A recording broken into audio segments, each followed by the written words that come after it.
had to dodge it. We're about 15 minutes late starting yesterday, but the rain has moved out of the area. And Isa Torres, always so dangerous, right at the top of the lineup, leads the ACC and is third in the nation in hits this season. And Torres is one of the toughest outs to make in the country. Just 3 strikeouts on the year, and she has led off all but about 5 games for Florida State this year. Last year, she was the cleanup hitter. And this year, a top 25 finalist for National Player of the Year. But she's behind 0-2. And there is the starting lineup, and Katie Dack, boy, what a senior year she has put together, and she's having a great weekend. I mean, she has hit the ball so well. Most of her outs do come in the air. About over 40 outs, only 9 ground outs on the season. So she looks to put the ball in the air, and she's done well here this weekend. Hit a home run and a double yesterday that barely missed, clearing the right field wall. That would have been her second of the game. Yeah, you were a little sad that you couldn't call back-to-back Dak Jacks. Yeah, that has to go back in my pocket and wait for some other day. But she is tearing the cover off the ball. Now here's the 1-2. Torres takes it into left field. Trinity Martin on the chase, and it just clears the wall. So after falling behind 0-2, Torres stays patient at the plate, fouls off a couple, and then hits the dinger. I tell you what, the way that Florida State is swinging the bat at the plate, they are calm, they are composed, they are showing great maturity on the strike zone. And when you get ahead 0-2, you expect to be able to throw something off the plate and get a swing and miss. But Florida State right now is so calm in the box that they allow pitchers to continually try to throw outside the zone. Isa Torres, her 8th home run of the year, her 2nd extra base hit in the series.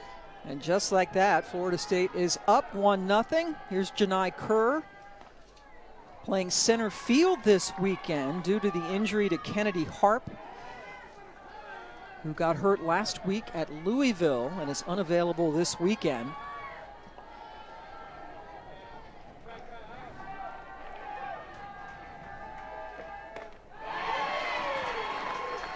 And that's a swing out of the zone that we have not seen a lot for Florida State. Typically, they allow that ball to stay near the letters, that ball up in the eyes of Kerr. But it's a good hack to take in a 1-0 count.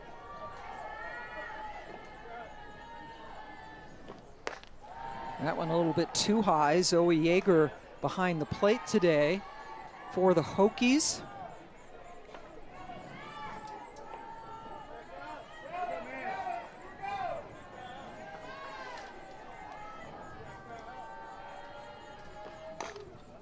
A little nubber that stays foul.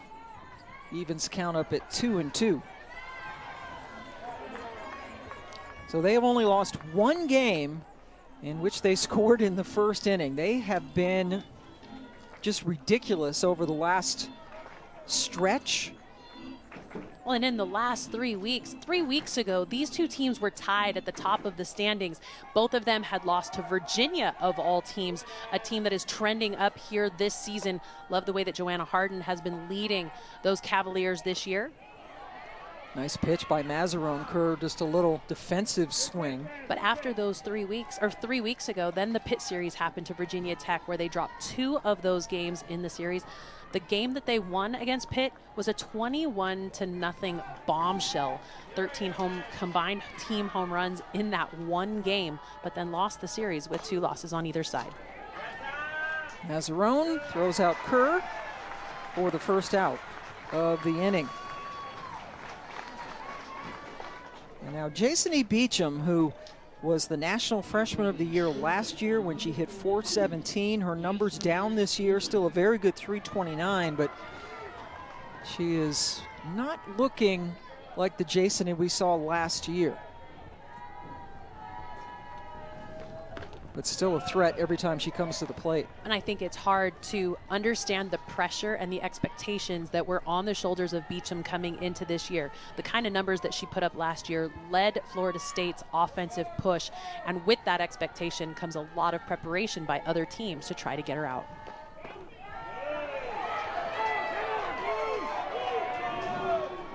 Beecham has been very good at drawing walks.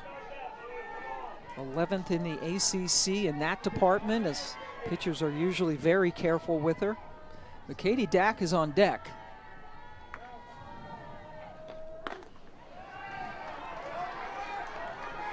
Kind of a pick your poison lineup. Relentless for Florida State, who leads the ACC in batting average, runs, RBIs, and ERA on the other side. Chopped, tough play for Lynch, has to hurry, and it's not caught by Chatfield, who might have been run into, lost her glove as Beecham came down the line, and here's where we advocate for a safety base. Yeah, and the problem with that play down the line is it's a bang-bang play with Lynch over there at third needing to throw on the run. It gets difficult. Now, if Beecham is running in fair territory, that's something that can be challenged. But it's always a scary moment when there's contact made by the runner going down the baseline to first base and the ball trickles into the baseline. It puts both the fielder and the base runner at risk. And it's something that we continue to advocate the NFCA for, to try to make that rule change. So you'll see it's a little squibbler down the line that Lynch has to charge hard and throw through on. But Beecham ran down to first base in fair territory the entire time. And so right now she is ruled safe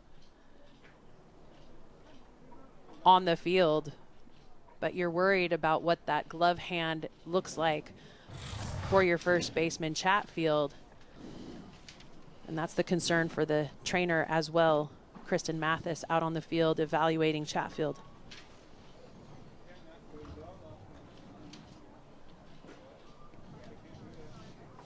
Chatfield, a sophomore who is a native of the state of Virginia. ACC all-freshman last year.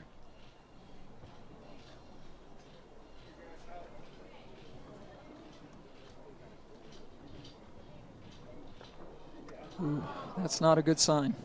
No, it's not. And so for all of those watching, the safety bag is something that we talk about continually. And what it does is it gives an opportunity for a advancing base runner to head down to first base and stay in foul territory the entire time and give a lane to be able to stay out of the way of a throw that could creep back over. Looks like they will relieve Chatfield. Difficult moment here in the first inning for Virginia Tech. Yeah, Chatfield bats second in their lineup.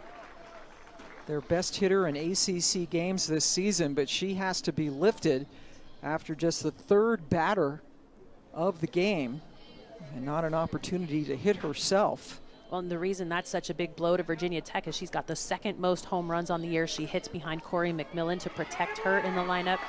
So now another Hokie gets an opportunity to lace up her cleats and head over to first base. Emily Leggett, a sophomore, coming out of the dugout to take over at first.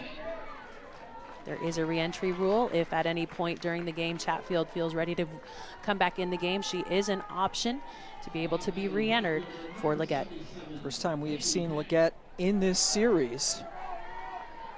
So Beecham over at first after an infield single.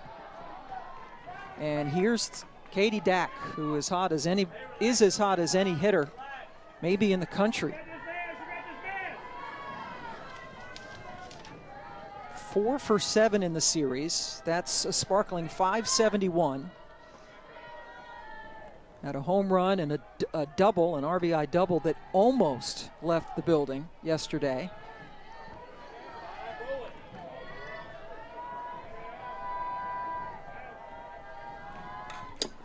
Straight back, which means she just missed it. She's right on time. Yeah, we talk about it all the time, Pam. When a hitter is up and swinging well and they foul the ball straight back, it means they were on time, just maybe not right on the plane with that pitch.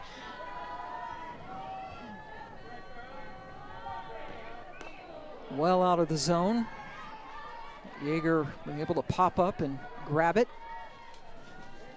And this is a tough matchup for Dak. Her stats against lefties, she hits 167 against lefties, 377 against righties. And so this is the matchup that the Hokies were hoping for to try to keep her in the park.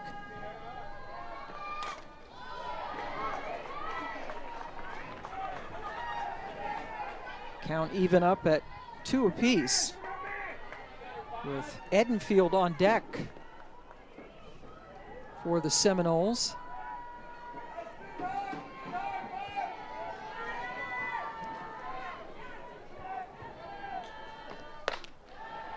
Count goes full on a 70-mile-an-hour heater from Mazarone. A lot of velo out of the circle right now. We talked about how she would be upper 60s here today, but so far has continued to touch 70 this entire first inning. 3-2 with Beecham over at first. Straight up, that should be into the stands, and it is. Another packed house here at the Tech Softball Park. People seated out on the berm in the outfield, because every seat inside has been taken, and today treated to really perfect weather. Yeah, we've seen a lot of rain over the course of the last 2 days, but today our producer talked about how it's Toy Story clouds up in the sky. Lost her. And here comes Edenfield. First walk given up by Mazarone. And believable pitches are something that you have to throw as a pitcher. That one very believable, but the maturity of Dak in the box has been able to slow the game down this year and stay very tight to the zone and doesn't swing outside of it very often, draws the walk. Edenfield did not get a hit yesterday, but had a home run in Friday's game 1. In this series, Florida State with runners in scoring position hitting .440. And on Friday, they still left 10 people on base, and their numbers are still crazy.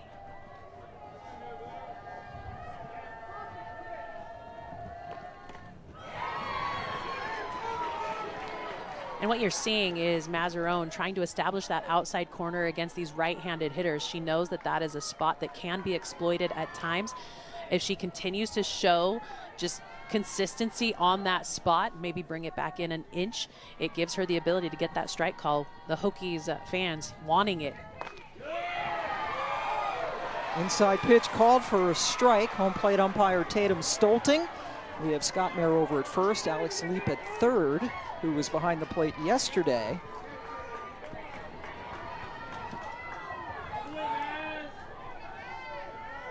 Edenfield behind 1-2. Sends it back into the crowd, where it's caught.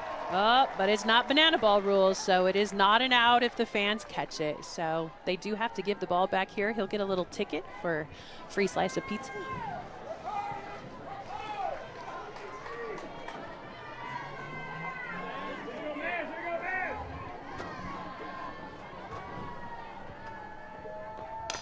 Stung, but hit right at Lynch at third, throws over to get the double play to end the inning.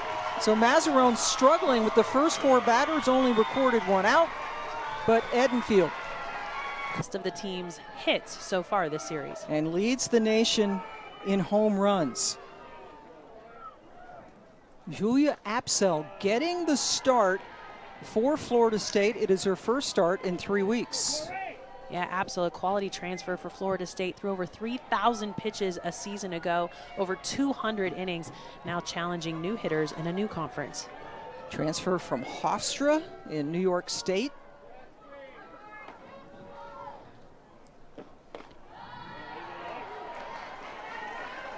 Florida State relying on a pitching staff.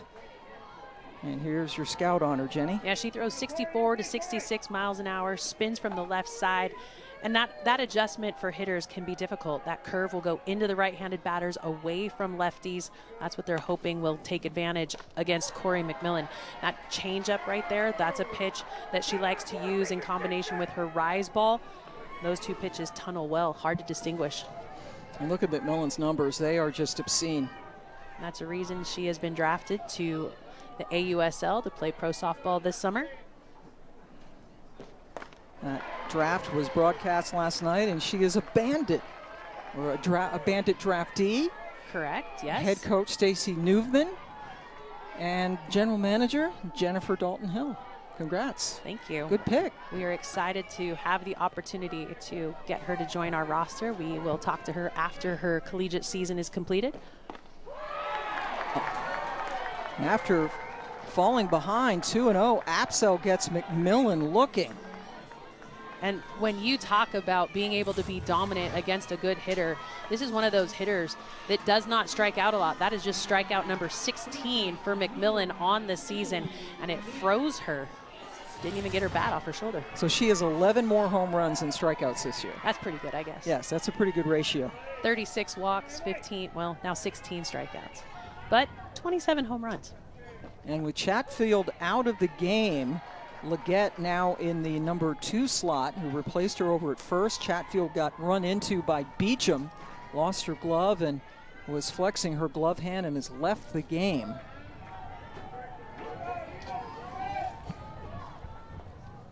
Leggett, a sophomore from Plantation, Florida.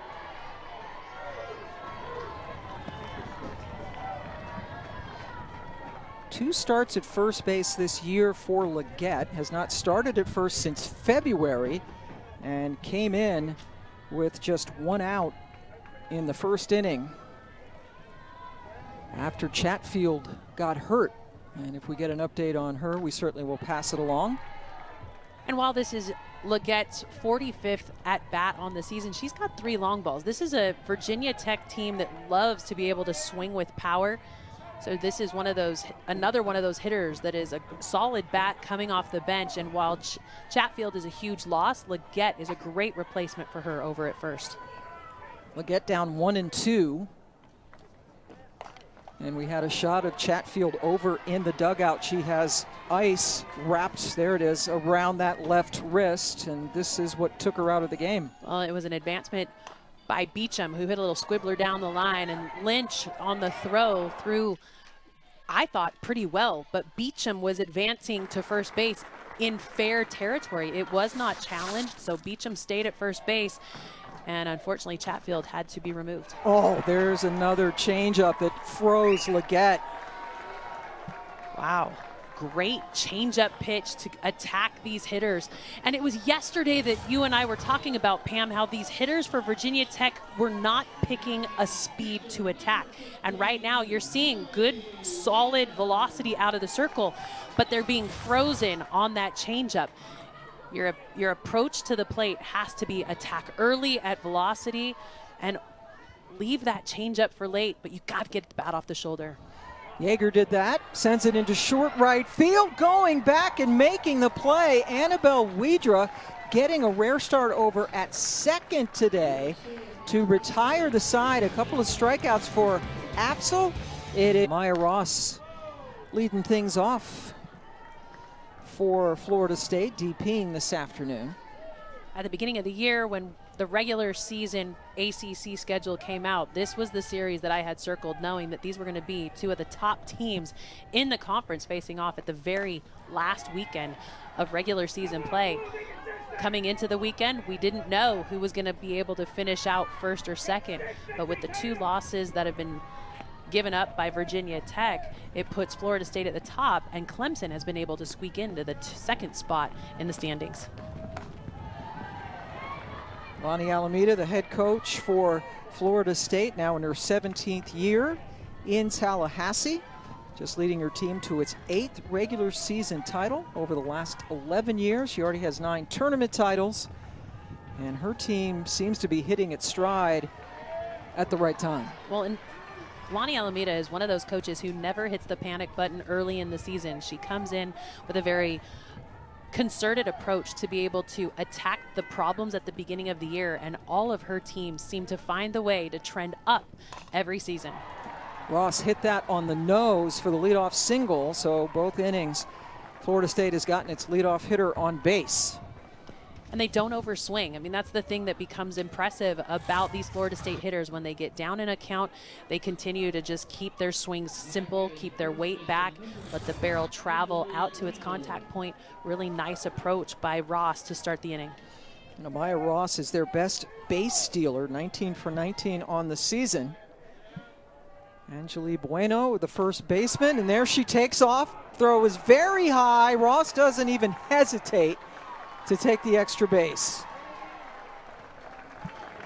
Boy, the pressure they put on defenses. It comes down to creating chaos on the bases. That's one of the token elements of Florida State's game is they always try to put pressure on the defense with the way that they run the bases. And so a typical stolen base of second gives way to an opportunity just 60 feet away. They've had a ton of sac fly opportunities in this series and have been able to capitalize on many of them. Bueno off the leg of Mazzarone. Everybody's safe. Florida State up 2-0. When you talk about a consistent approach at the plate, this is a Florida State team that has been able to score in every inning but 2 in this series. I've been so impressed with the way that they just head to the plate and do their job. They are not over swinging. They continue to put the bat on the ball and let their wheels work on the base pass. So Bueno, who is hitting over 600 in this series, gets the RBI single. Allie Waycaser hit a home run in her first at bat yesterday and then was lifted from the game by Coach Alameda. One of the things that Lonnie Alameda loves to do is use defensive replacements. So she'll put perhaps her strongest hitters in the lineup to start a game to give herself the lead and then replace with defensive changes to make her lineup out in the field the strongest it can be to hold that lead. But these early game hiccups have led way to need to have a conversation out in the circle.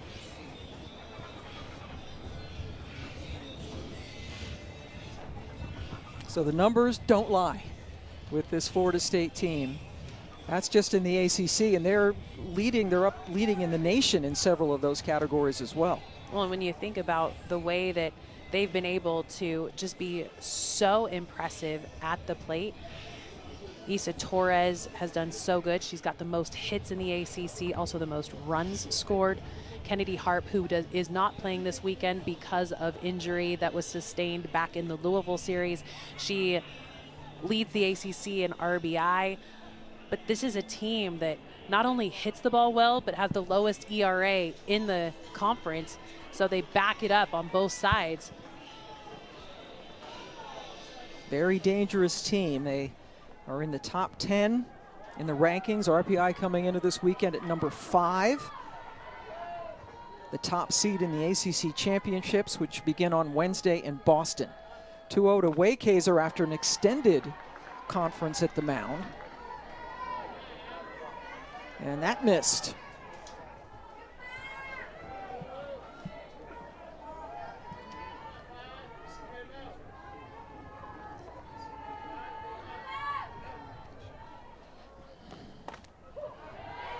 That drops in with Waycaser taking all the way, and there is no one warming in the Virginia Tech bullpen.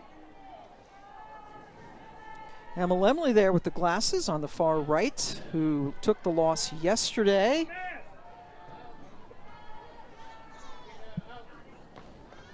And that hit the knob of the bat. Yeah, we can. Waycaser not reacting. Now, sometimes you see a hitter try to sell that and head to first base, but they know that Waycaser is a dangerous bat. They'd rather have her swinging than standing at first. I'm sure she would too, right? She's like, let me take my hacks. Full count. Misses. And that's a missed opportunity for Virginia Tech. With Bueno over there at first base, she has no stolen bases on the year, so they were not threatening to steal.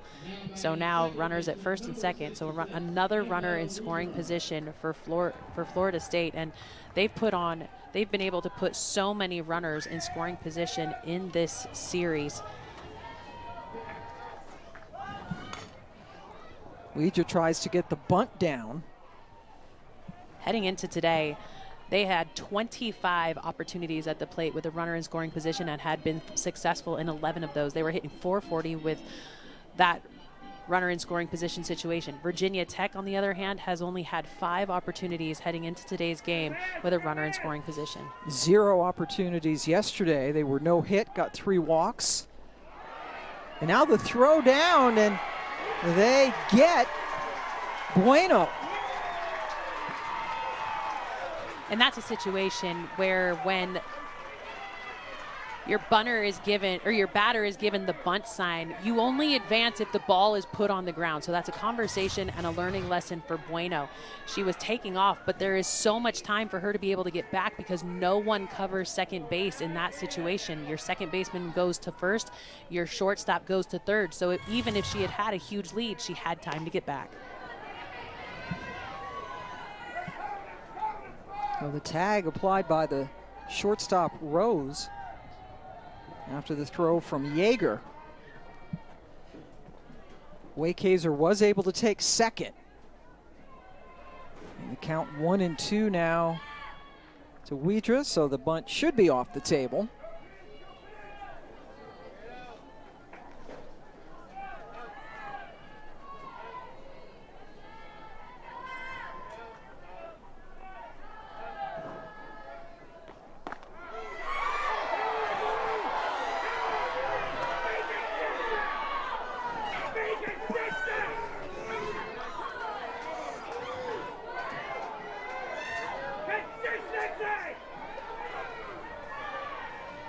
Now the 2-2 with Waykazer over at second.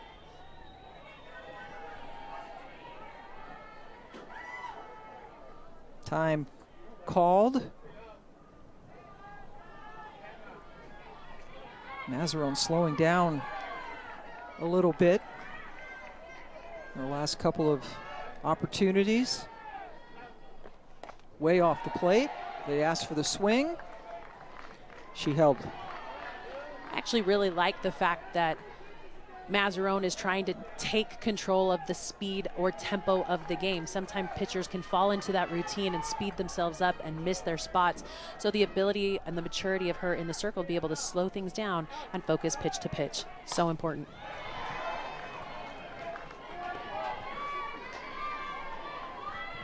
There is a pitch clock. There's a 20-second pitch clock. So from the time that Mazzarone receives the ball in her glove to the time that the ball is released, it's 20 seconds. If she does not get it off in time, it is a ball recorded on the batter. If the batter is not in the box with 10 seconds left on the count, it is a strike on the batter. Mazzarone has gone to 3 ball counts on 5 of the 9 batters she has faced, and she just gave up her 3rd walk back-to-back in this inning, and they turn it over to Torres, who hit a home run. Yeah, this is a tough spot for Mazzarone in the circle. You never want to put yourself in a situation with free passes, but not only have they put 2 runners on with the walks, but they've also now put speed at second base with a runner for Waykazer. Addie DeLong goes in to run for Waykazer over at second. Torres 4 for 9 in this series, just hit a home run in her first at bat.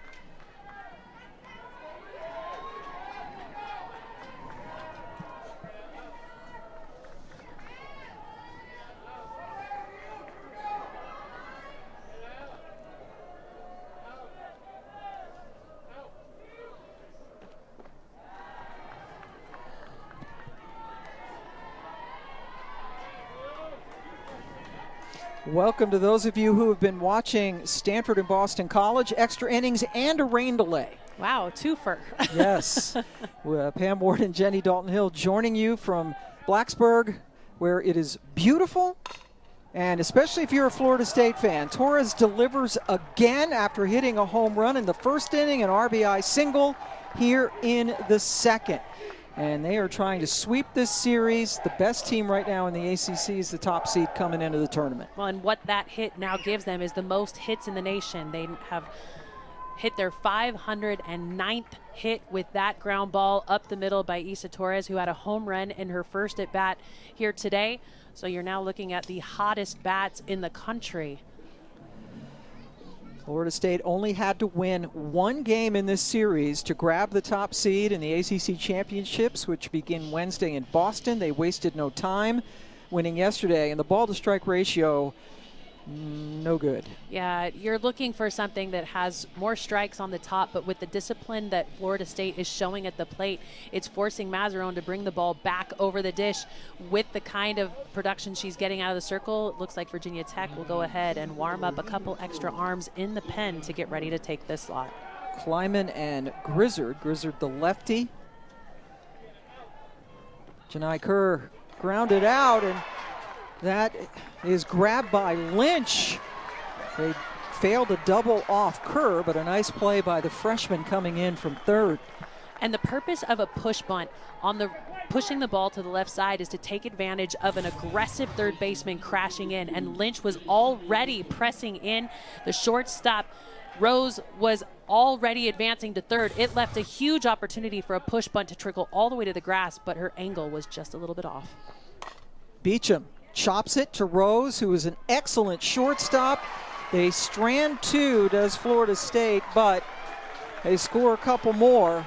Seminoles up 3-0 as we head to the bottom of the second. Virginia Tech squad that needs to find momentum heading into the postseason. As of late, they've struggled to get their bats going and find success at the plate. And yesterday, getting no hit for the first time in a very long time.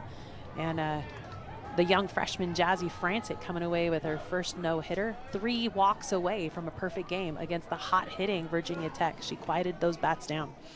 Kylie Aldridge starting things off, batting in the cleanup spot today. She had been hitting 5th in the first couple of games this weekend. A couple of minor shakeups with Bree Peck moving down a bit. Lynch moving from 4th to 6th. Tinkering with the middle of that lineup, trying to get something going, head coach Pete DeMoore. Florida State, the #1 seed, coming up in Boston. Virginia Tech has locked in the 3 seed. And it's a 3-0 pitch on the way to Aldridge. 4-pitch walk, Virginia Tech's first base runner today. Great attack by Aldridge at the plate. That's what they're needing, maturity at the plate to stay off those borderline pitches. It's that approach that they need to continue to stay consistent on to be able to push themselves in the ACC championship.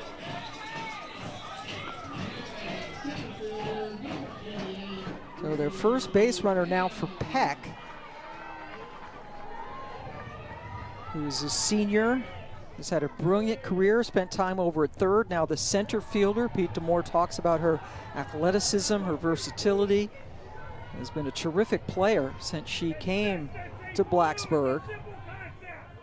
And they're hoping that this is not their last home game here.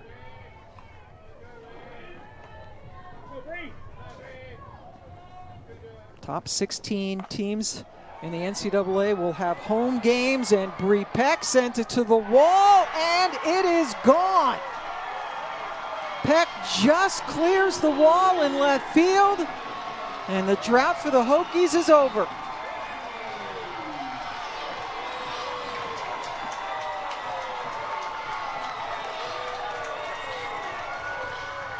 That's the hit that Virginia Tech has been looking for. Nice little Peck poke over the left field wall.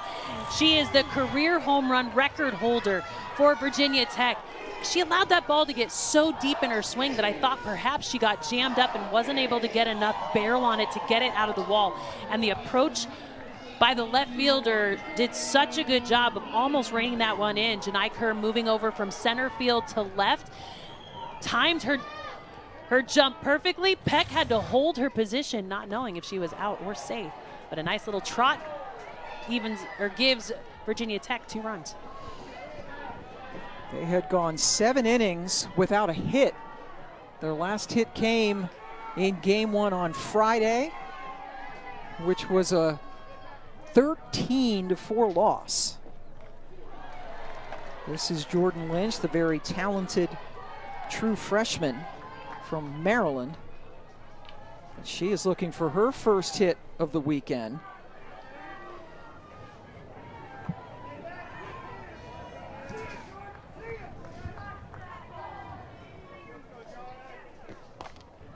Protecting on the 0-2 count. The home run by Peck, just the 4th extra base hit of the series for the Hokies. No hit yesterday by Jazzy Francic in a 76-pitch gem. They won 8-0 in 6 innings.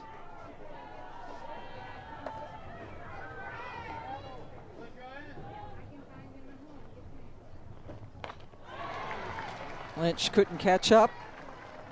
3rd strikeout for Apsel. And a great response after a leadoff walk and a home run in the first 2 plate appearances of this inning. Apsel settled in nicely to be able to ride that ball away from the swing of Lynch. It is so hard for lefties to attack a lefty pitcher in the circle with a dominant curveball. Yep, Apsel making just her 10th start of the season, her first in 3 weeks. Rachel Castine, the second baseman, batting 7th. Has 1 hit and a couple of strikeouts in this series.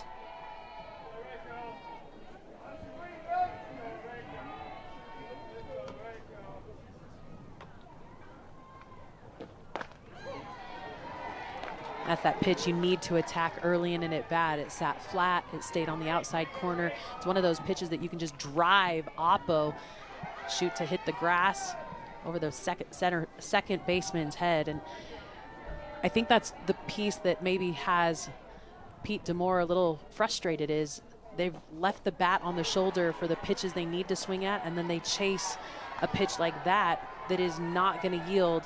It's not a high percentage yield swing. So to be able to be successful, you've got to get your bat off the shoulder for those velocity pitches that are finding white. Castine behind 1-2.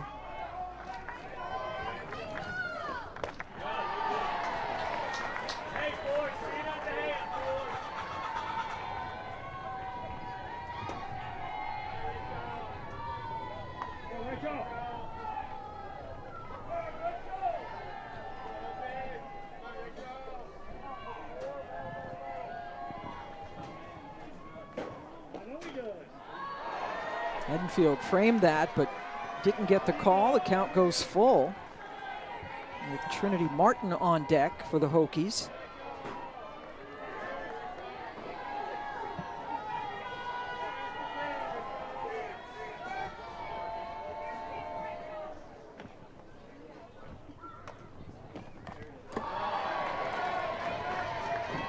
When you show that kind of discipline on an outside pitch, it creates a situation where a pitcher has to bring the ball back over the plate into a more hittable zone. And so that maturity at the plate is something that the Hokies need to show top to bottom in the lineup to be able to attack Apsel.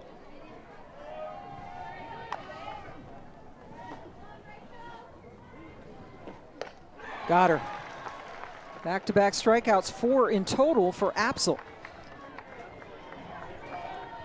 What a mature outing in the circle for Apsel. Now, granted, she's a redshirt senior coming over from Hofstra this year for Florida State, but she settled in so quickly after giving up the leadoff walk and then the jack, back-to-back strikeouts, as she's been able to attack and be more focused now in the circle. After giving up that 2-run homer to Bree Peck, Trinity Martin. Yeah, Apsel, you mentioned at Hofstra last year, won 19 games, a 1.39 ERA. Pitched in the regional at Missouri for Hofstra and had a 9-inning complete game. Using her final year of eligibility to play at Florida State. Martin sends it into the crowd. It has to be difficult knowing that you've been the workhorse at your previous school and then stepping into a staff where you now share innings. This year, coming into this game with just 58 1/3 innings on the entire season, where last year she threw 20 complete games, over 3,000 pitches. She's one of those solid arms that's able to come out of the bullpen and give great looks and combine with multiple pitchers out of the pen. Martin absolutely fooled on that, striking out the side. Leadoff walk to Aldridge, but then Brepak 1-2. Goes upstairs. She did not swing, and that has been confirmed. Mazzarone is 5-0, by the way, in ACC games, with the team best 2.47 earned run average.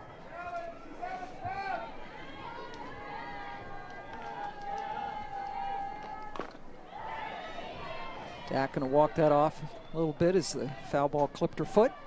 And that's why you see that guard on the left leg. Power hitters often get thrown hard down and in, and with that, when they foul those pitches off, a lot of times they go into that front foot. So important to be able to wear that and protect that front leg that needs to create a solid front side.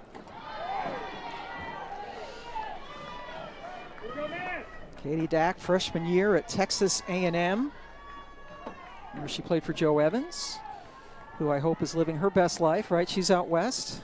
Yep, still coaching. UC Santa Barbara? Yep. Not a bad place to be. No, if there's anywhere to finish up a career, that's a pretty beautiful spot. Sign me up. Dak lays off the 70-mile-an-hour pitch. Another full count for Mazzarone, who has given up 3 walks in the first 2 innings.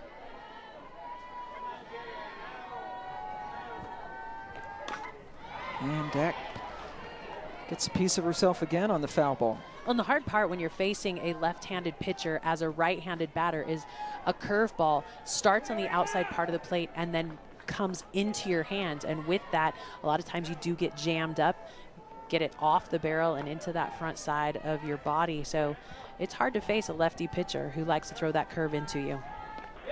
That was low. Dak with the leadoff walk, and the fans here, they're getting rowdier with each walk, but that looked low to me.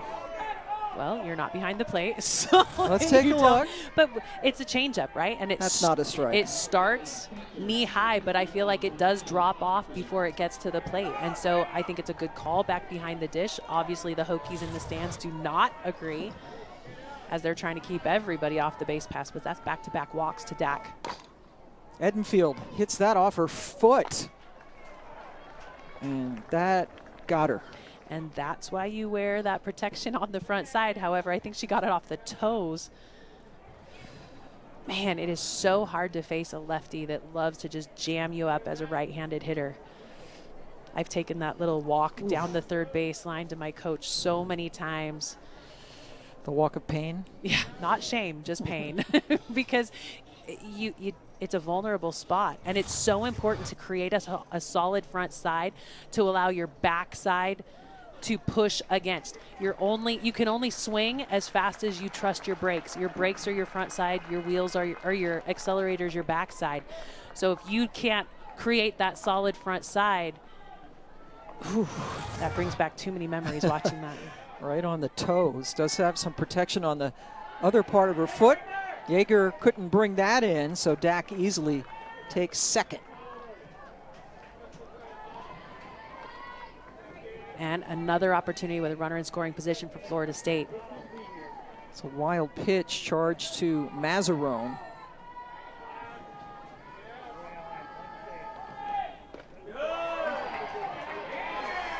Really nice pitch, off speed, outside corner.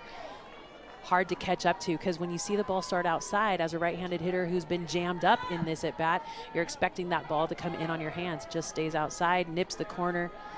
You just have to tip your cap to that one. 1-2 pitch goes under the glove of Mazzarone, and then the throw by Rose, a spectacular play by the shortstop to get Edenfield.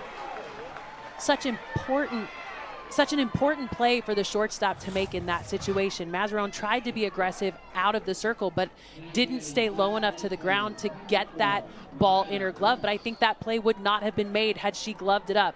Rose has shown so much growth from last year to this year at that shortstop position. Love the way that she is playing up the middle this year.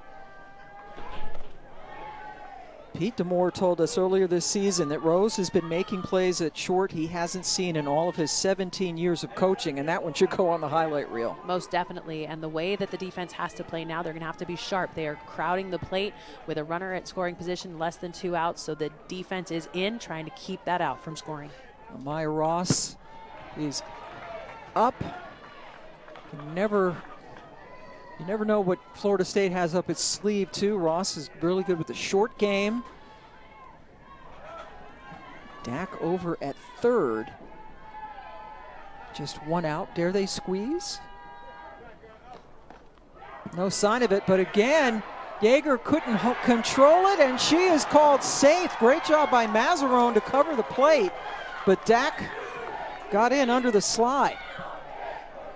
Yeah, that was a situation with a hard rebound off the backstop. It looked like it was a great relay by Zoe Yeager to Mazzarone, but the tag is applied pretty high. I think it did give an opportunity for the foot to get in under the slide.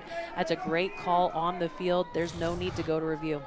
That is the second wild pitch of the inning for Mazzarone. The first one enabled Dak to go from first to second after she walked, got to third on a fielder's choice, and then scored on Mazzarone's second wild pitch of the inning. And a 3-1 pitch now for Ross. Castine flips it over to Leggett with a second out. When up the middle, you've got Castine at second, Rose at short. It was last year that Castine started the year at shortstop, but after 8 games got hurt and had to sit out. That's when Annika Rose stepped in at shortstop and had a lot of lessons to learn over there up the middle. So with the return of Castine this season, I thought that Castine would take over at short, but Coach DeMore said, nope, we are exactly who we need up the middle. Castine's doing a great job at second, and Rose has established herself as the everyday starter at short. Good look at Annika over there playing short with a great play earlier in this inning. Angeli Bueno, 4 for 6 in this series, had an RBI infield single her first time up, but then was thrown out trying to take third later in the inning on a missed bunt attempt. I think it was a lesson that needed to be learned, though, especially before they get into the postseason, because that opportunity will come up again, and now she'll know the right way to handle that situation. She's behind 0-2. Held up.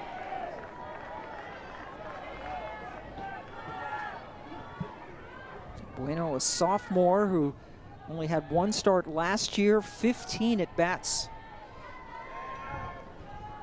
Everyday player this season, usually over at first. Fans at it and goes down swinging. That's the first strikeout for Mazzarone, but another run crosses the plate. It's 4-2 Seminole. Shut out. Annika Rose sends the center fielder DeLong right to the wall. That's a loud first out. And such an important swing for Rose to show the dugout to attack velocity early in an at-bat. That's the first time that I've really seen an aggressive attack early on a good pitch by Virginia Tech. Huge swing by Rose, who is not known as a power hitter. She's got 1 home run on the year, but is still hitless in this series. Top of the order now, Corey McMillan struck out looking, the nation's leader in home runs with 27, hit 2 of them on Friday in the series opener. She went 4 for 4. And the rest of her teammates now just 5 hits in the 2+ games. They have 1 hit today, the 2-run homer by Bree Peck that came in the second inning. McMillan does what McMillan does best. Off the scoreboard. Home run number 28 for the best power hitter in the country.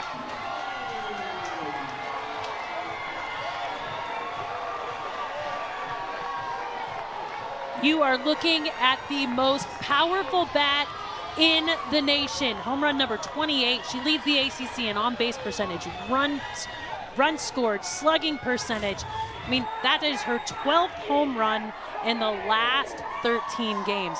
This is a strong bat that opposing pitchers are afraid of. They put her at the top of the lineup because she almost hit that ball off of her face. I mean, talk about a huge swing. That's what you expect out of Corey McMillan, and she now sits with 5 hits in the series, tying the rest of her squad. And the crowd here, the overflow crowd buzzing after McMillan goes yard. Her mom, Kara, is here in the building as well. And what a year. A Radford transfer. Radford about 15 minutes from the Virginia Tech campus. And Pete Demore has had his eye on her. They actually played Radford a couple of years ago, and he was impressed with the athleticism of McMillan. He said it was a year in which she only had like 3 or 4 home runs, and since she has come to campus, she has transformed into a very good power hitter. Yeah, it was the lowest power production of her career was that year at her last year at Radford, only 3 home runs on the year. And Coach Demore said that he went up against, he was coaching third base. That's something that he doesn't usually do. McMillan was playing third base, and in that game, what did she do, Pam? Well, she went yard against Virginia Tech. And when they saw her name come up in the portal, he said, you know what? Do you remember that kid? We need her. And she thought it was caught, so she almost headed back to the dugout, but she got to trot around. They ended up losing that game, but the Hokies picked up a huge power bat because of her performance against them a couple of years ago. Yep, that was 2 years ago. And after a nice play by Torres at shortstop to get Leggett, the comebacker, off Yeager's bat, fielded by Absol. To define what their offensive approach is as they head into the tournament, but not this year. This is a year where they have defined their power. They've found their speed.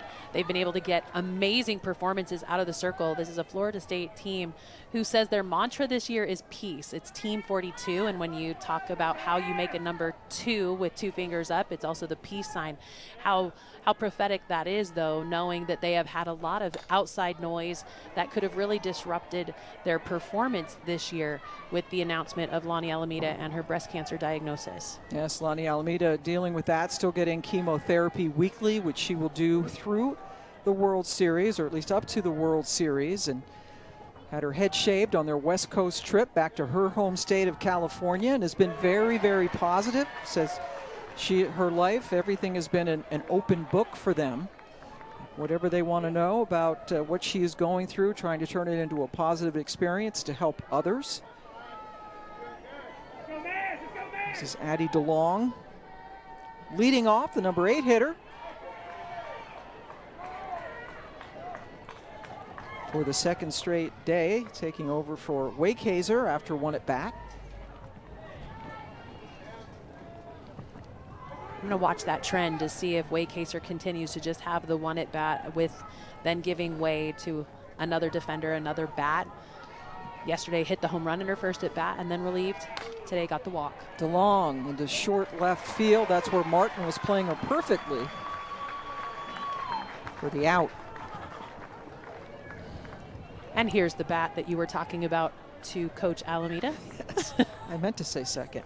It's Widra, who also does pitch for them. She does. She's one of the arms that comes out of the pen, a very trusted arm for them, who's thrown almost 65 innings this year. Pitch number 81 on the way, and we're only in the 4th inning. Mazzarone, her first action of the weekend, getting the start. And for a team that does not throw a lot of complete games, they've thrown 2 in the 2 opening games of this series. Usually they go to their bench or their pen and throw a ton of pitchers. Widra, one of those arms that they throw out of the pen that they trust to throw in any situation. Frantic yesterday with the complete game shutout of the Hokies. No hitter. Just giving up the 3 walks. A true freshman, was just masterful. Yeah, just 72 pitches to make that happen. Widra just got a piece of it to stay alive. And Lonnie Alameda calls the game, right? She's calling the pitches. She's very good at that. She is very good at that, but what she's doing is tutoring her senior catcher, Michaela Edenfield, who was drafted last night in the AUSL. Because catchers have to call their own game. They call their own game, which I pro love. Softball. And it's a skill that used to happen all the time. There's Michaela Edenfield. She's got the Star Wars makeup on for May the 4th. But Edenfield, one of the 12 collegiate drafts, learning her assignment last night in that collegiate draft reveal show. Excited to see the way that those 12 college draftees are able to perform once their teams are able to contact them at the end of their collegiate seasons. Edenfield drafted by the Volts. Their general manager, Kat Osterman, Heard of her? kind of knows a thing or two about pitching. Emma Lemley, we just got a shot of her, also drafted. Weidra lifts it into left. Another chance for Martin. So 2 short fly balls into left to start things off. And speaking of starting things off, Torres did it with a bang, first batter of the game. Yeah, first batter of the game, and was so mature in her at bat, watching pitches, figuring out how to attack, lead off home run, set the tone early. Florida State, again in this game, has scored in every single inning. In the series, 5-10 with 5 runs and 3 RBI. 2 for 2 today, a homer and a single. Isa Torres had been the cleanup hitter last year as a freshman. Hit .356, and that's good, but she's hitting 90 points higher this year. It's a lot of math, Pam. I think the more impressive stat, not just her batting average that leads the team, it's that she's only been struck out 3 times this year. So she fouls off a lot of pitches, puts the ball in play, and is doing so at a clip that leads the team, putting herself on, and has 11 stolen bases to be able to put speed on when she gets over there to first. Fielded by Mazzarone, who, for the first time today, sets Florida State down in order. Virginia Tech down by 1. When we come back, we will talk to their head coach. Close out this game in a really tight ball game of 4-3. Franzik no hit Virginia Tech yesterday. And as Coach DeMore mentioned, her change of speeds it was just beautiful. It was baffling to the hitters. They could not figure out when to put that stride foot down. They were struggling to hit that launch with just letting the bat get off the shoulder at the right time. Timing is everything when you talk about a power hitting team. And when they could not find their timing, Franzik was so successful. Facing Kylie Aldridge to start things off, Jazzy Franzik in ACC games, a 1.24 ERA. That is best in the league and the only pitcher with a sub-2 ERA in ACC games. She has been terrific, and she's just a true freshman. Aldridge just lurched at that one, or lunged, one of those L words. Weidra makes a play at second. So the pitcher, who's playing second today, makes the fly ball out, and I like that communication happening between her and Bueno at first base, because Bueno was drifting over to kind of get in the way. You have to be loud as a defender. As a middle defender, you have priority over those corners, so a good job of just being loud, getting her out of the way, and getting the first out. Bree Peck, always a threat, 2-run home run off the starter Apsel in her first at bat, the most home runs and the most runs driven in the storied history of Virginia Tech softball.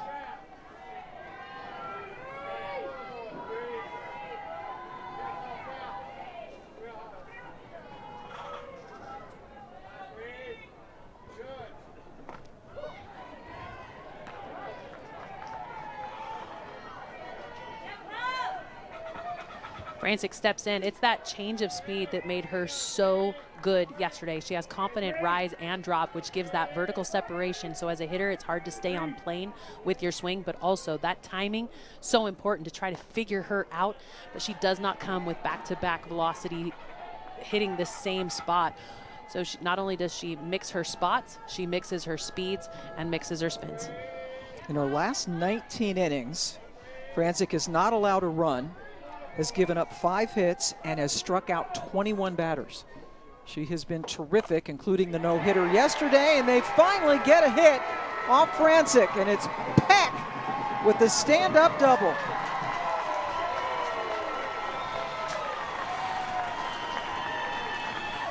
So Bree Peck, she's feeling it today. She's got back-to-back at-bats with extra base hits. Had a home run in her first at-bat here today, and that ball stayed right inside the first base line as it got past Bueno. An outside pitch, didn't try to get fancy with her swing, kept it very simple, contact hard, and with Bueno off the line, got all the way to the wall. Easy stand-up double. So Peck with a homer and a double now. Lynch, first pitch. And DeLong did not get a good break on the ball. That allows Peck to score, and the Hokies have tied the game.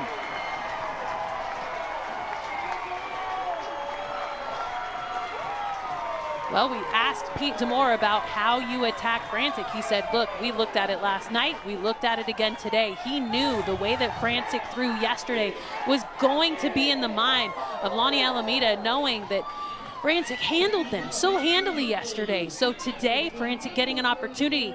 And for the Hokies saying, not today. They've figured out the timing. They've been able to stay in their legs and keep their swings pretty simple to be able to make contact. Back-to-back doubles after the pop out by Aldridge to start the inning.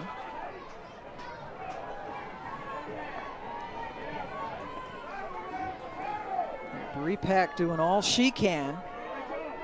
Try to salvage one game in this series. Mighty swing by Castine. Well, and I like a huge swing when you've got a 1-0 count, knowing that if a ball sits belt high or maybe a little bit above, you have the opportunity to drive the ball deep. So in a 1-1 count, now you need to be a little bit more calm in that approach.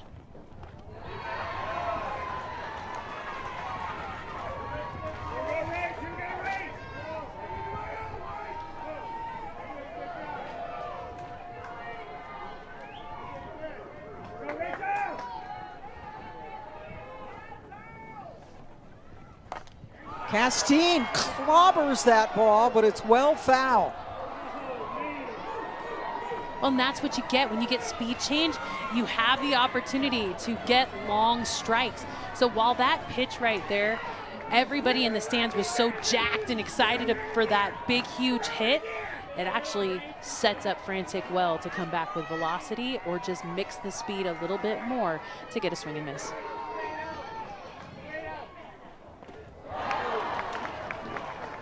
And then got her for the second out of the inning. Next week's ACC Network featured baseball game, a non-conference matchup, as number 17 Louisville takes on number 15 Vanderbilt. Coverage begins at 7 Eastern time, coming your way on Tuesday. The projections for the SEC will get 13 baseball teams in. Projections for ACC, 10 teams in. I think that's pretty reminiscent for what I expect to see softball-wise as well. The ACC has stepped up their game on the softball side, and so many teams doing well this season. Trinity Martin now trying to pick up Lynch, who's over at second. Struck out against Apsel. And her only at bat. So Frantic had gone 19 straight innings without giving up a run before this inning. Back-to-back doubles for Peck and Lynch.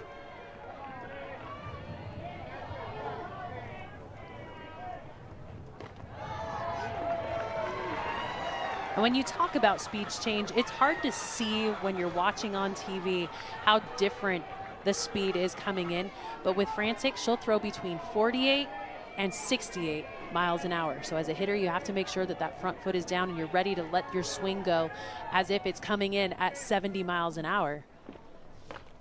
And then make an adjustment when it's slower.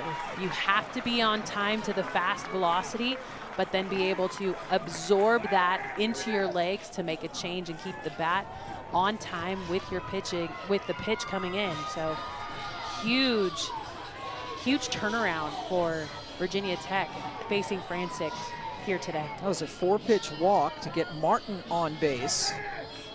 And Mazzarone, who is the starting pitcher, will come in to hit now for Rose. So in the original lineup, Annika Rose was listed as the DP. So the flex player is able to enter the game to hit, but only in that original DP line. So while Rose is playing shortstop, she was the original DP when the lineup was presented to the umpires. So this is the only slot that she is able to come in and hit at. Now Edenfield goes out to have a chat with Frantic. We talked to Frantic after the game yesterday, and she talked about her relationship and how important Edenfield has been in her development as a freshman. And to have that kind of senior leadership back behind the plate, so important for a young freshman who is facing top bats in the ACC. And giving herself an opportunity to kind of understand how to handle these tight situations. They have not been tied in this series, and so it's a really difficult situation for a freshman to be in, but this is one that she needs to handle now to learn the lesson as they head into the postseason. Mazzarone hitting .231 on the season. Does have 2 doubles and 4 home runs.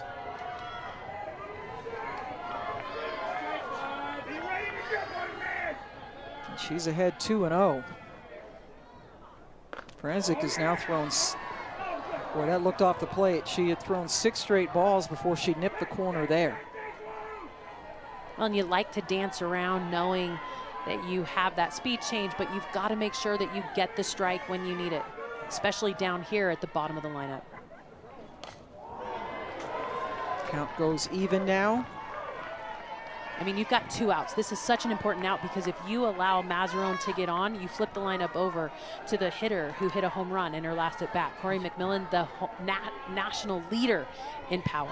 You do not want to face Corey McMillan until the 5th inning if you are Florida State, with nobody on base, right? Correct. And they will do just that. Mazzarone strikes out after a 2-0 count, but a couple of runs cross on Saturday. We will be there. Florida State's the #1 seed, Virginia Tech the #3 seed, and that was at the north end of Boston where apparently they have some really good Italian food. I also heard it's going to be in the 50s. 40s at night. So dress accordingly. A little bit different than what Florida State is used to playing in. Chennai Kerr leading things off here. Pam Ward and Jenny Dalton-Hill joining you. Florida State going for the sweep, but Virginia Tech has scored runs in the last 3 innings to draw even. Well, Stanford's playing at Boston College this weekend. They're still sitting in rain delay before finishing that game, and I hope they pack their parkas because they've got 2 straight weeks of needing to be a little warmer. Yeah, they are going to be staying east. Kerr up for the 3rd time today. Lined out on a bunt on a very nice play by Lynch. Her last time up, bunt attempt. Backhanded by Mazzarone, who flips it underhand to get Kerr.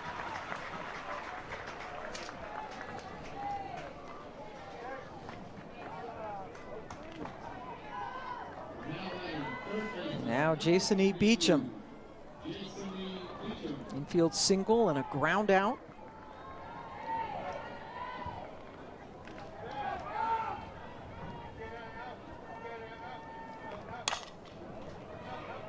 Charging hard, and another play by Rose. She just takes base hits away. So impressed with the way that she charges the ball so hard. She gets great angles, great first steps, and when she recognizes that Beecham does not square this ball up, she comes in hard, calls off the 3rd baseman Lynch. Nice throw on the run. That's a couple of plays now where she's thrown off balance and the throw has been just on the money.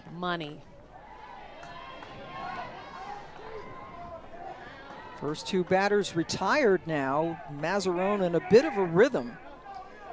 Set the Seminoles down 1-2-3 in her last inning, and a chance to do that here again against Dak, who has walked both times. Her turn to foul one off her foot. Well, and with nobody on, why don't you walk her again? Obviously, you want to throw her competitively, but there is no reason to give Dak anything close, because when you look at the way she's been swinging the bat, she's got the most power on the team with 13 home runs and is seeing the ball so well in this series. Edenfield on deck.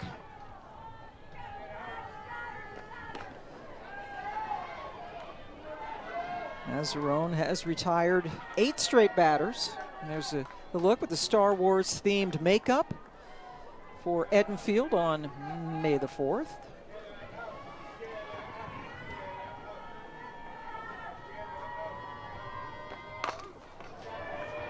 Hit into short left field. Nicely played by Martin, fighting the sun.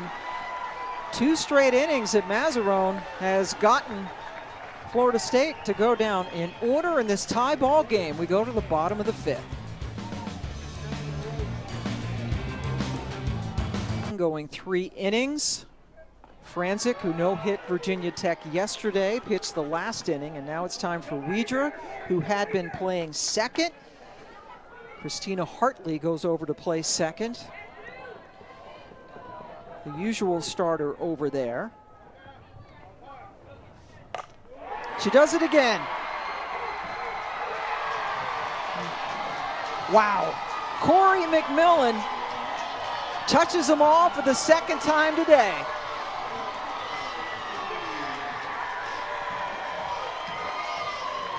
And for the first time in the series, Virginia Tech takes the lead over Florida State. This has been a situation in this series where Florida State has been in control every single inning, but not now. With one swing of the bat, Corey McMillan, not only does she hit her 29th home run of the year, she leads the nation in power. And may I slide in there that we hope to have her as a Bandit this summer. But more than anything, that gives the Hokies the lead. Boy, is she putting on a show. Here's Leggett putting on a show for her maybe general manager, Jenny Dalton-Hill. In this series, Jennifer, 6 for 9 with 4 home runs and 5 runs driven in.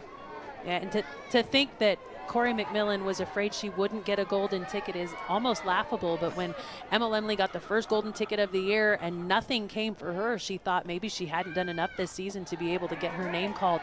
But at the Gobblers, the campus athletic awards banquet, Kim Ng, the commissioner of the AUSL, surprised her with a golden ticket, and last night she found out that she's been drafted to the Bandits. 29 home runs on the season. And once you hit that 30 mark, there's some rarefied air, right? We talked about some of the great home run hitters in history that have hit that mark. Well, she surpassed my single season numbers in this game, so I have to tip my cap to her. 27 is as many as I could get in a year. That was your career high? That was my career season high. Back-to-back hits. Leggett singles in the 3-4 hole. For the first time in the series, the Hokies have the lead. They have scored now in 4 straight innings. And Corey McMillan have it. What a week this has been for her. Finding out she got the golden ticket. There she is at the Gobblers, and 4 home runs this weekend. Well, Emma Lemley on the right got her golden ticket first. She was the first golden ticket handed out. And so McMillan thought, you know what, maybe this year I didn't do enough. Emma Lemley drafted to the Blaze. Am I saying that right? You are. Drafted to the Not Blaze. the Blaze, the Blaze. That's right. And McMillan drafted to the Bandits last night, and the catcher, Edenfield, drafted to the Talons. No way, another one! Zoe Yeager yanks one over the left field wall. Virginia Tech's 102nd home run of the season. And the offense that had been dormant this weekend has come alive. And this is the kind of game 3 in this series that the Hokies needed, knowing that going into next season starts the postseason. This is the 9th home run by Zoe Yeager on the year. Huge opportunity, the number 3 batter in the lineup, protecting the original batter, Chatfield, who is a huge home run hitter for them as well. But the Hokies now finding their bats as this game starting to go right in their favor. Yesterday could not find a hit. Today, the long ball in full force. They've hit 4 home runs in this game, 2 of them by McMillan, and what a tremendous running catch by Janai Kerr over in left field to retire Aldrich. And there's times when you're playing on the road that you don't know where that fence is, and so sometimes you see them come away with T-Rex arms or alligator arms that stay really close to their body. But Kerr with a huge extension, great catch down the line. Look at the camera work. Beautiful catch. But there's some conversations needing to happen in the circle as Lonnie Alameda come out to the circle to have a conversation with Weidra. A much needed first out as the Hokies had a home run by McMillan to start this inning, then the single by Leggett and the home run by Yeager. And Lonnie Alameda comes out. Well, calls in, pardon me, her entire infield. This is a really important part of the lineup to be able to have this conversation and calm down the circle, because Bree Peck has been unstoppable in this game. Both of her hits have gone down for extra bases. She's got a home run and a double in this one. She is now up to the plate, and they need to find a way. The Florida State Seminoles need to find a way to calm down Virginia Tech. But when we talk about power, Bree Peck in her first at bat, bam! She was jammed up and still strong enough to get it over the left field wall.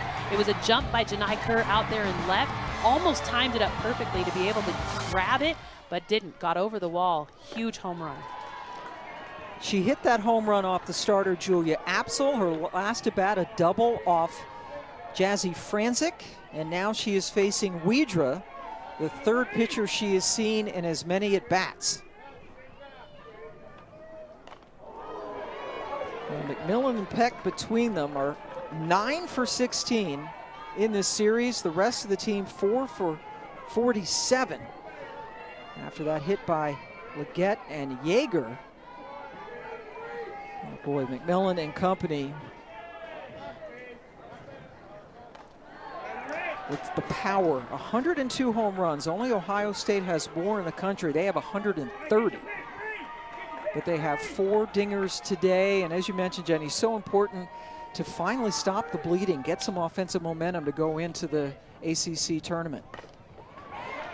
Hit into center field, one hopper in front of DeLong. The 4th hit of the inning for Virginia Tech, the 3rd hit of the game for Peck, who is a triple away from the cycle. Well, and she is the only hitter today to be perfect at the plate. A home run, a double, and a single. And that one, as it dropped in, it was kicked around a little bit by the center fielder DeLong. And because of that, she looked to maybe try to take second base. Thought better of it, retreated back to first, but another hit for Peck today. Jordan Lynch had an RBI double off Franzik in her last at bat.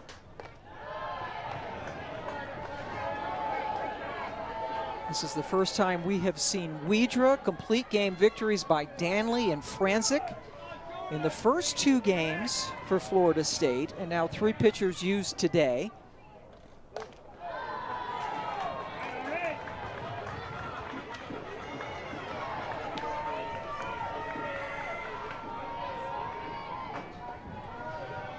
And with Widra pitching, Hartley goes over to second. That's crushed, but another foul ball. Mixing timing so important. Widra able to manipulate that speed out of the circle to get Lynch out ahead of that one. Off the bat, it was stung well, but because she was so far ahead of that, trickles foul, keeps herself alive at the plate. Jordan Lynch in the very back of the batter's box, kind of crowding the plate as well. Waited on it, sent it into center. DeLong tracked it nicely that time for the second out. And this is where the Hokies need to start making adjustments as they have the approach to swing with power and intent on every swing. Sometimes they're getting themselves out of their legs. So important for them to stay balanced, stay in their backside to be able to continue to generate power through their swing. Castine has struck out twice against 2 different pitchers. Boy, that's a good play by Bueno to keep that Edenfield throw from going into right field. Well, and the thing that makes that a doable throw is that you've got a right-handed batter up, and so it gives the opportunity to throw that ball down to first base. Bueno does a good job of keeping that ball in front and not letting it get away and create an advancement opportunity.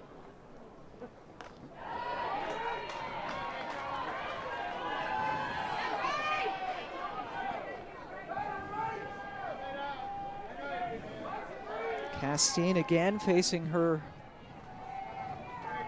3rd different pitcher in as many at-bats. That's inside. Florida State has given up a season-high 4 home runs today. They had given up 3 home runs. That had been the previous high. And you see the 4. McMillan with 2, Yeager with 1, Peck with 1. On the one pitcher that did not give it up, Francic. It's been all the other pitchers that have been in the circle for Florida State today. So Francic still able to keep the ball in the park, but gave up those back-to-back doubles that allowed Florida State to score in her one inning of work. So Castine walks. Trinity Martin, the 8th Hokie to come to the plate against Weidra here in the 5th inning.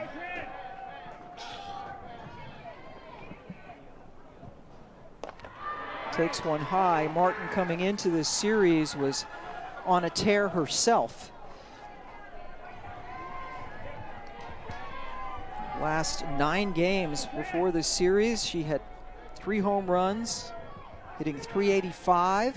Really started in that Notre Dame series about 3 weeks ago, where she hit a pinch hit home run and was getting more at bats since.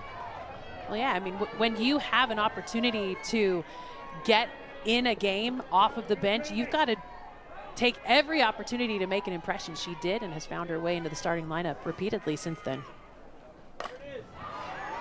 Left field, Kerr is good out there and grabs it to retire the side, but 3 runs cross the plate. Corey McMillan, Yeager with some more power. Big crush by Corey McMillan. She says, here, hold my bat. I'm going to lead the country with number 29. And Zoe Yeager hits her 9th. Since. You learn quickly where to throw those power hitters. You do your homework, knowing the zones that you need to attack and how to set up those pitches to be successful. That was the 100th pitch by Emma Mazzarone. Her 2nd highest pitch count of the season. She has started and gone the entire way. That's sent into right field, where McMillan, the home run hitter, makes the play. We have a new left fielder, Lila Blackwell, seeing her first action of the weekend, has checked in for Trinity Martin over there in left. Sophomore from Franklin, Indiana. Her freshman year primarily a pinch runner, getting some more action this year.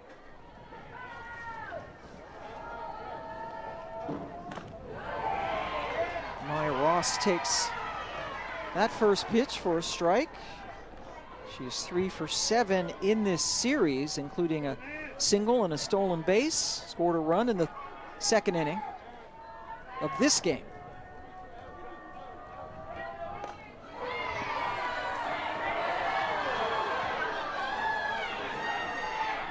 There's a lot of umpires sitting up here in the stands. They have been vocal since the very first pitch of the game.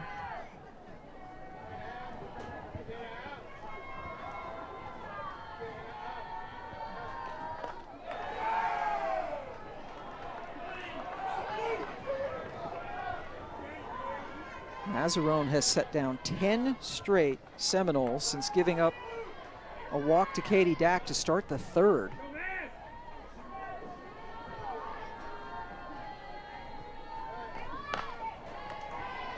Ross showing bunt, gets the corners to crash. Well, that short game is something that Lonnie Alameda says she is trying to do a better job of incorporating into her attack at the plate. She is the fastest runner for Florida State. Perfect 19 for 19 on the base pass. Had 28 stolen bases last year. Had a stolen base in this game as well, and she draws the 1-out walk. First base runner since the 3rd inning for Florida State. Down by 3, but certainly never out of a game.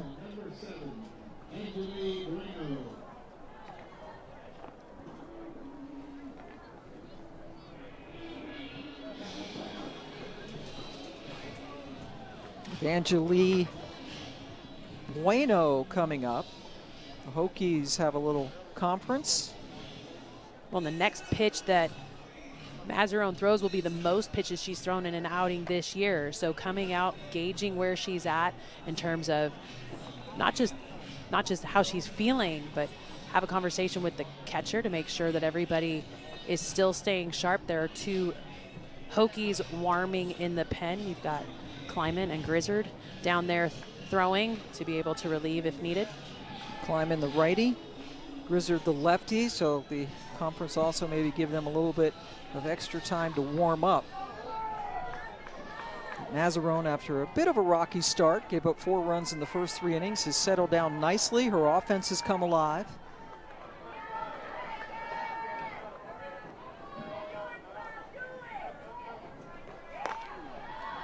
And you have to be aware of the speed you have over there on first base. I would anticipate that they will put her in motion at some point during this at bat.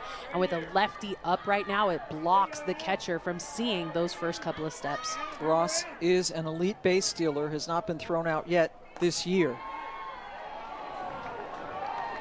Staying very conservative on her lead so far, kind of hiding back behind the first baseman on that lead.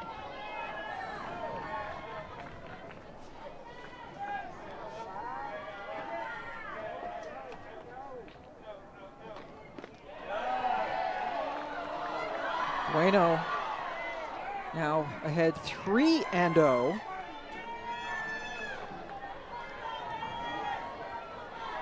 With DeLong on deck.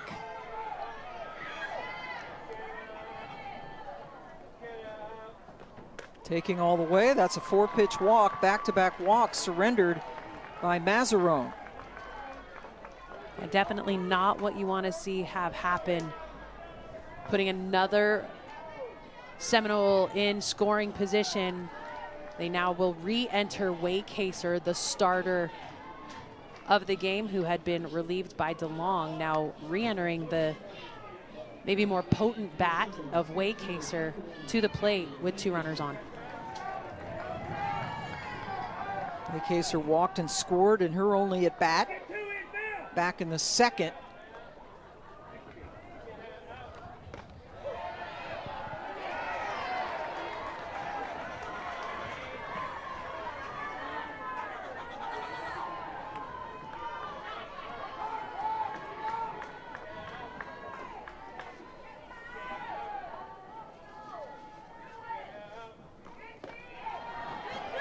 Fielded low by the catcher, Yeager, who has to pop up quickly because of the base running ability, particularly Ross over there at 2nd.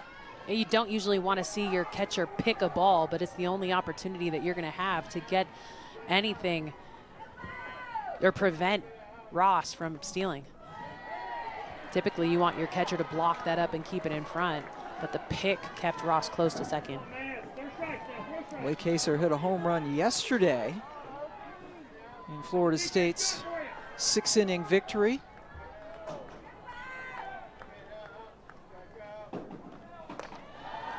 Floats well out of the zone. And Mazzarone retiring 10 straight, got Edenfield to fly out to start this, and since then she's had trouble finding the strike zone. Back-to-back walks, and now she's behind 3-1 on Waycaser.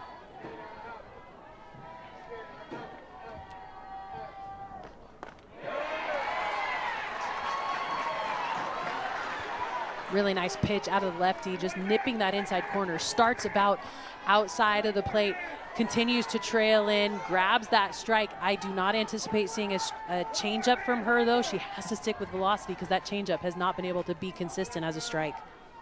Full count. Oh, almost got Waycaser. No, it got Waycaser. Did? Yeah.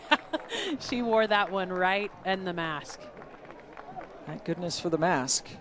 That's 3 straight walks surrendered by Mazzarone. Oh, yeah. Yeah, up and in, right. And, I mean, credit to Waycaser for staying in there, but without that mask, that could have ended very poorly. Yeah, 2 straight walks, pardon me, and then the hit by pitch to load the bases. Some smiles down there at first. Well, she can't tell her assistant coach, Troy Cameron, that she took her eye off of it, because she straight up wore that one. Whew, scary moment. But the bases are loaded with 1 away, and the number 9 hitter, Widra, who started the game as a second baseman and then came in to pitch in the last inning, gave up a couple of home runs, now steps in.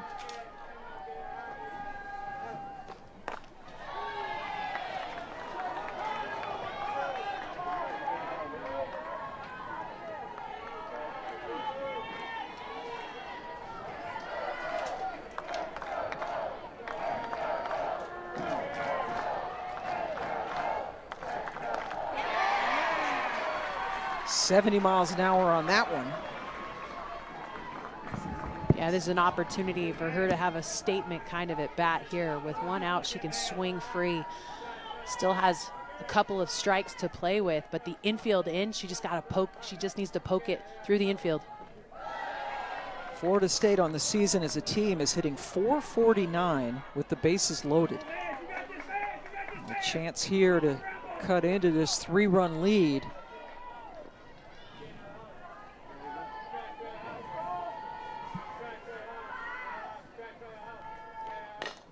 Weidra chops it foul. Coming into today, Florida State was hitting .440 with runners in scoring position. They have been so successful of not only putting runners on, but getting them to second and third, and then coming through with that timely hit. And when you talk about championship caliber softball, you are always talking about which team has the ability to find the timely hit. In this series, it's been Florida State, but today Virginia Tech has been able to keep them pretty close. Huge strikeout. Weidra goes down for the second out of the inning. That right there took some guts to throw that changeup to Weidra. She learned from the last changeup she threw that was left way too high in the zone. Took enough off of it to make it look like it was going to sit at the knees. Nice tight spin, got the swing and miss, and Weidra way out in front.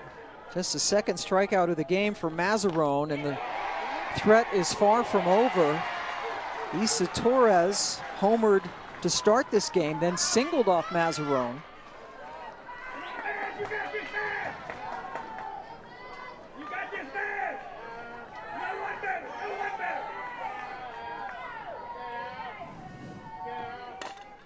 That goes over the head of the third baseman Lynch, and Florida State able to plate 2 more on the hit by Torres. She's got 4 RBIs today.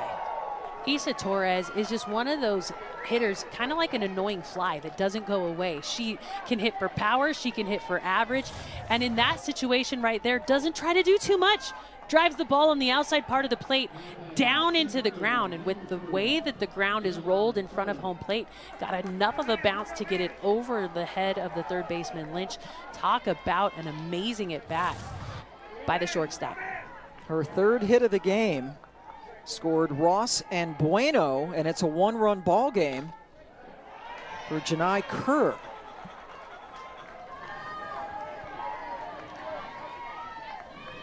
Kerr looking for her first hit today. Has made a couple of really nice plays out in left field, including one in the last inning in foul territory.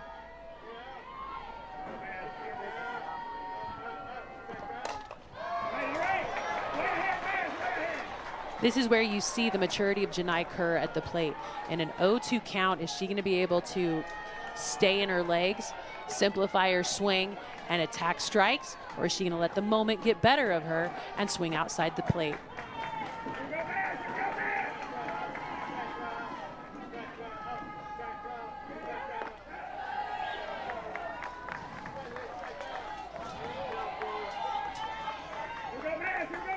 Kerr, one of the 9 seniors in this Florida State ball club this year, trying to end their season with a deep run in the postseason. But this maturity, the maturity of this redshirt senior, all comes down to a moment like this.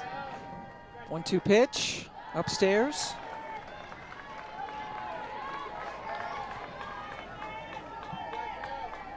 Look at the way that she's been able to produce in conference play this season.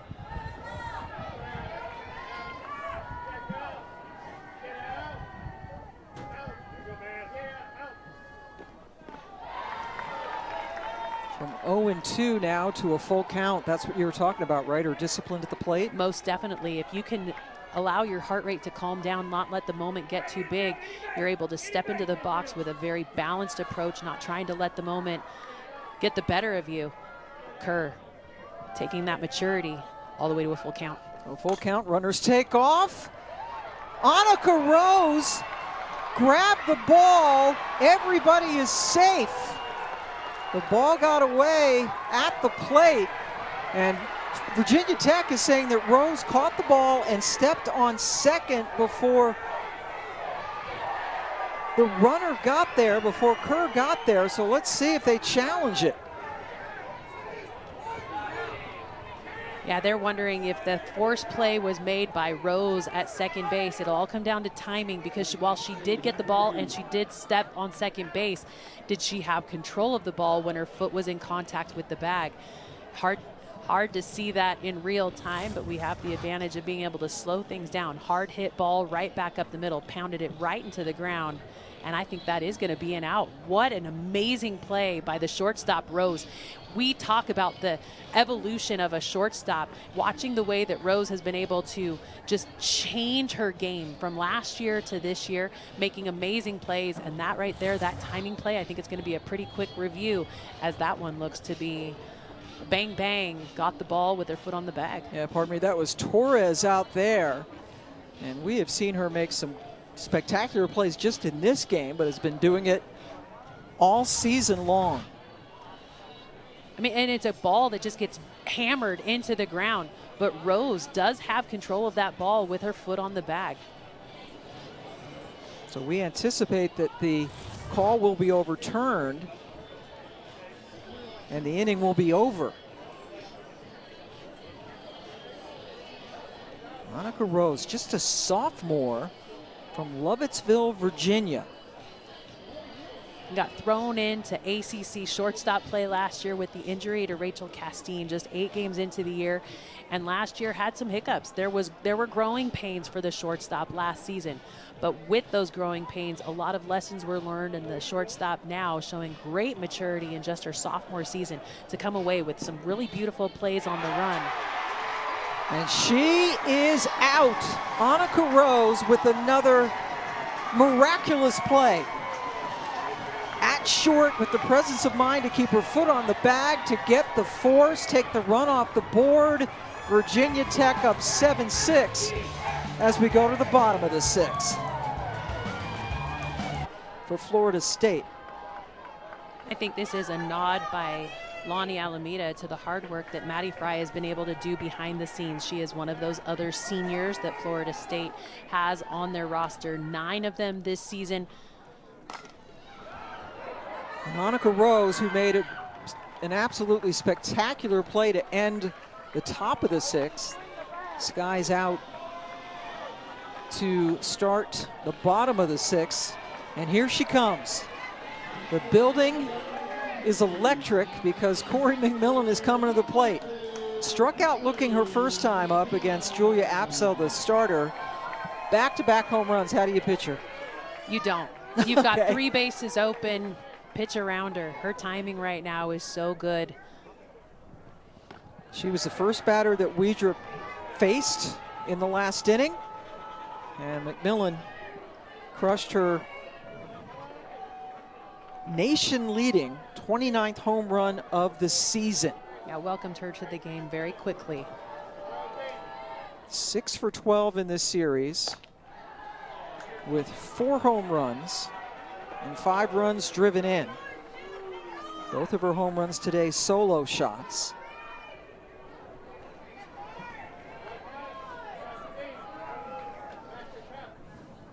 Yep, they want nothing to do with Corey McMillan.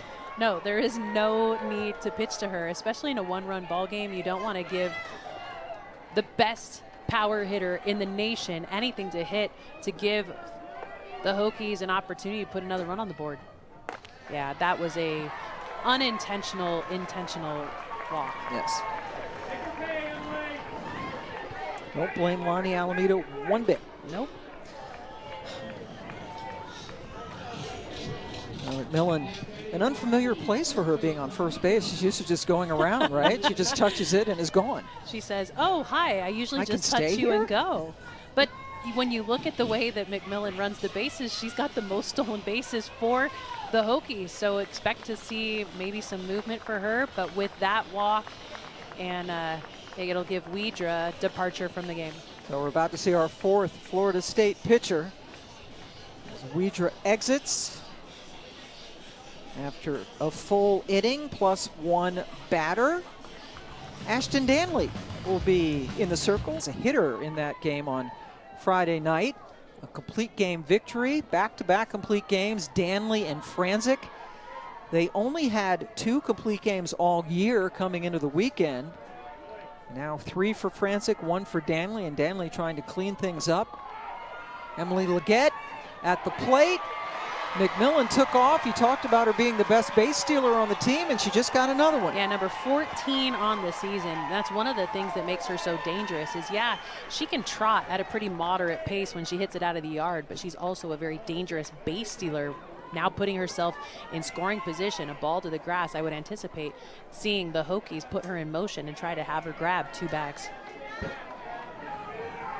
Leggett came in for Chatfield, who got hurt making a defensive play in the very first inning.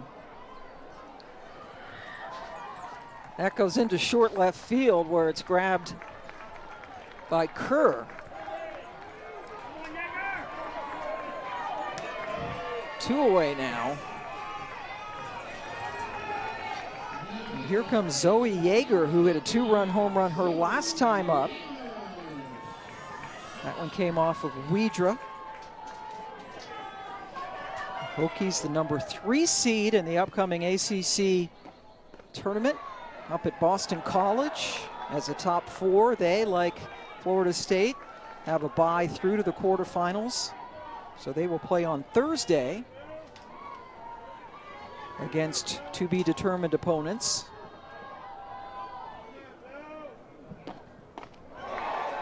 That fooled Yeager, who took it for a strike behind 0-2. Well, Danley's changeup is just devastating when you've seen a ton of velocity the way that a lot of these throwers have been for Florida State. Ashton Danley throws upper 60s as well, but that changeup floats in there. Hit on the ground, it gets under the glove of Torres. McMillan with that stolen base, getting to second and able to score on Yeager's RBI single. That's why it's so important to have that speed at second and not just leave it at first base, because a ball to the grass gives an opportunity for McMillan to scoot across for another run for the Hokies. I mean, this ball was stung off the bat of Yeager all the way to the center fielder. Picks it up, gets it into second base. So it's executed well defensively because it keeps Yeager at first. And a pinch runner now at first base for Yeager. That's McNelly coming in. Sarah McNelly to run for Yeager. We have seen her as the primary pinch runner this year. And that's a big run. You have a 2-run cushion as you head to the top of the 7th. Kylie Aldridge walked and scored back in the 2nd inning.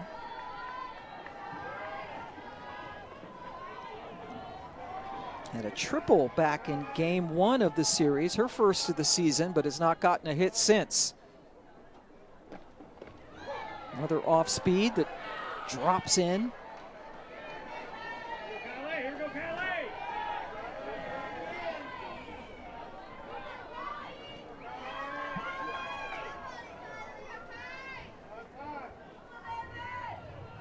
Two-one. And Danley, the 4th pitcher used by Lonnie Alameda. Not surprised at all to see all those pitchers today. No, empty the bucket, get everybody an opportunity, especially with a tight ball game like this. You want your pitchers to be able to perform under pressure, and this is one of those situations where you need everybody ready to go. Chopped, handled by Bueno, who makes the play to end the inning, but another run comes across. Emily Leggett, Beecham, and Dack. And here's Beecham. They start her off with a strike. In her last 6 games, Emma Lemley 1-3 with a 7.00 earned run average. The opponent's hitting .301 against her, as you see. This is not the Emma Lemley that we are used to seeing. She's been the ace of this staff. Got the first golden ticket to be drafted into the AUSL, and a chance now to erase that rocky start yesterday. and really a rocky last 6 appearances. In those last 6 games, you saw in the graphics, 7 home runs have been hit off of her. She has struggled to be able to keep the ball in the ballpark and also keep hitters quiet. In her last 4 starts, 3 losses. Now just trying to get those feet back underneath her and be a little bit more Lemley-like. Beecham sends it into the air, chasing it down. Beautiful play by Yeager. And that's a huge out. Beecham has not been able to find consistency in this series. She is one of the best hitters in this lineup, but so far here at the end of the season has not found her groove. A little frustration as she heads back to put her helmet down in the dugout. There's 2 hits in this series. Here's Dak. Walked twice and flew out against Mazzarone, who started. But Dak yesterday was very successful against Lemley with a homer and a double.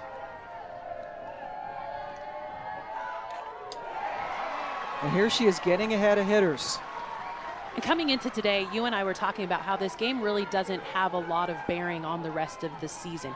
This is the last regular season game. The standings are already set. But when you and I were talking, Pam, we also talked about how the Hokies needed this game to build momentum heading into the tournament. And with the way that Lemley's throwing right now, they need her to get back on all cylinders, really utilizing her curveball instead of the rise ball more here today, and taking advantage of an opportunity to right the ship before they head to Boston.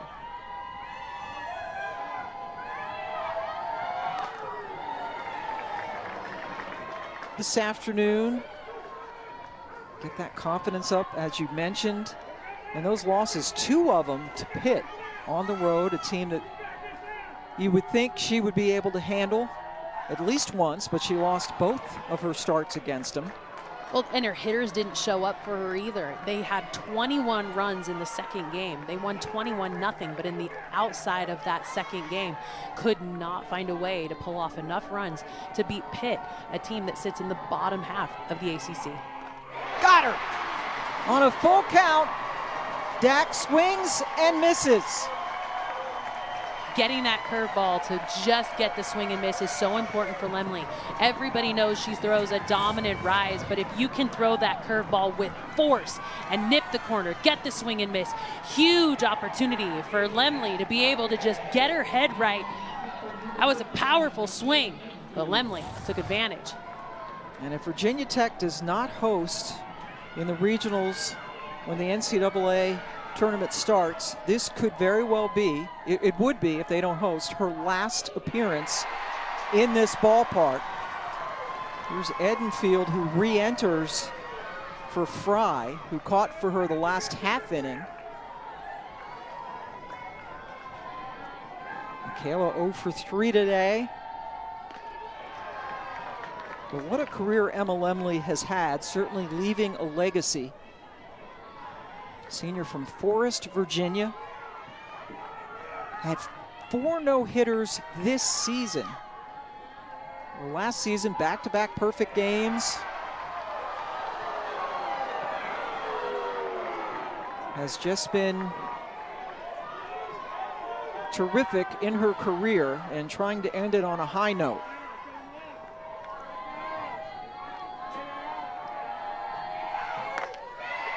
Field doesn't bite on the pitch that's just up. That is a really nice spot, and it's a pitcher's pitch, right?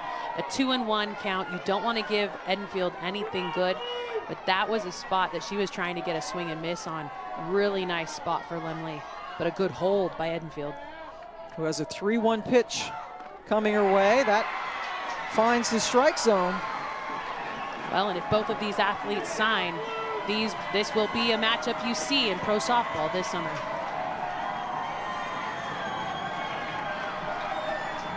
Fans on their feet.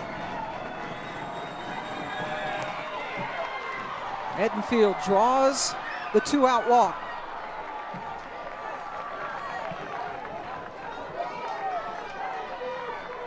That's the spot that Lemley was throwing to. She doesn't want to give a pitch that's hittable to Edenfield. She knows the kind of power that the senior has at the plate. Edenfield, 8 home runs on the year, but 52 career home runs. That's not a hitter you want to mess with. Maya Ross represents the tying run.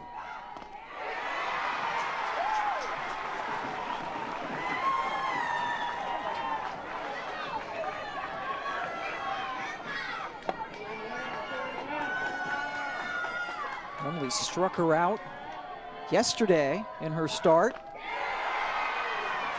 and gets ahead of her 0-2.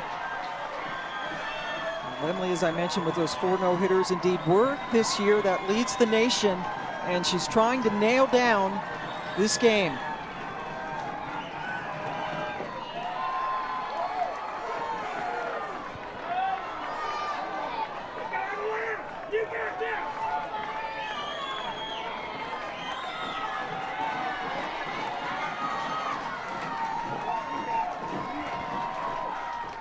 Off the glove of Yeager, so Edenfield takes second on the wild pitch.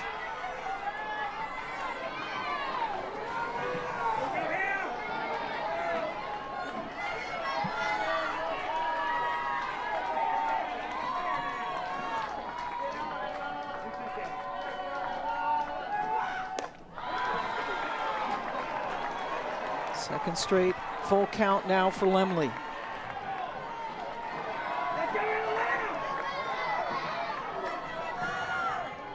Bueno on deck, the left-handed hitter for the Seminoles. Got her, looking, Emma Lemley with the save. And a bit of redemption after a rocky last couple of weeks. And if indeed that's her last appearance here in Blacksburg, what a way to go. Yeah, to be able to get the opportunity